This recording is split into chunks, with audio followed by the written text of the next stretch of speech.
What about this, the governor has these meetings at the end of the legislative session with the legislative leaders, all of the press corps. We all camp out down there and eagerly await for them to emerge from their meeting.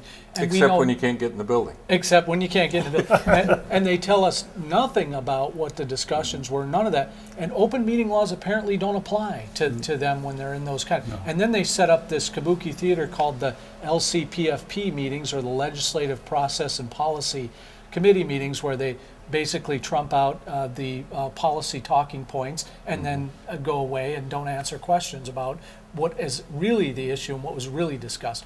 Is there any way to get more, sorry to use the word, Rich, but transparency into those workings of the government? We've all heard the excuses they use, right? If we talked about you, if we told you, the public, what we talk about, we'd be embarrassed. Well, I'll just say directly, for the right to know. Number one is the legislature, like a great number of other states like Florida, and I think some other, I know Florida is at least one, they come under the regular freedom of information laws. They come under data practices like everybody else. They should be treated. That's number one. Number two, the legislature more than likely is not going to do that.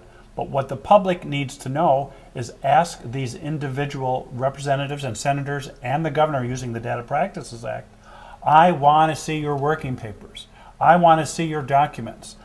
Are you taping the meetings? And ask. And if they say no, the public, I went to senator or a representative who's involved in these meetings. I wanted to take a look at their working papers, their memos. How did they come up with this bill? And if they say no,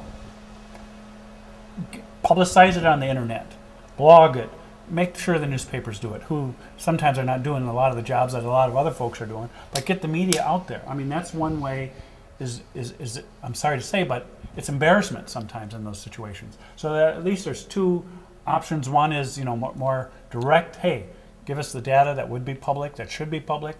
The governor used the Data Practices Act, or get the folks behind us to make them come under Do people care enough, Don Gemberling, anymore?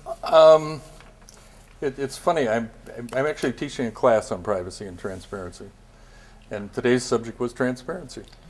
Not at the old alma mater, William Mitchell. You're not over there. No. Okay.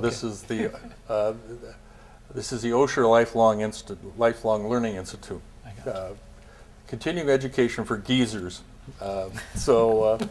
And my class cares.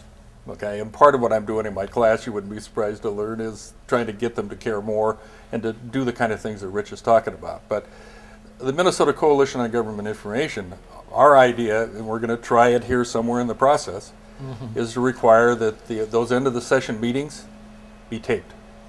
And that when the budget is done, that those tapes be made available to the public. Because, the legislature requires that city councils and county boards and school boards do that.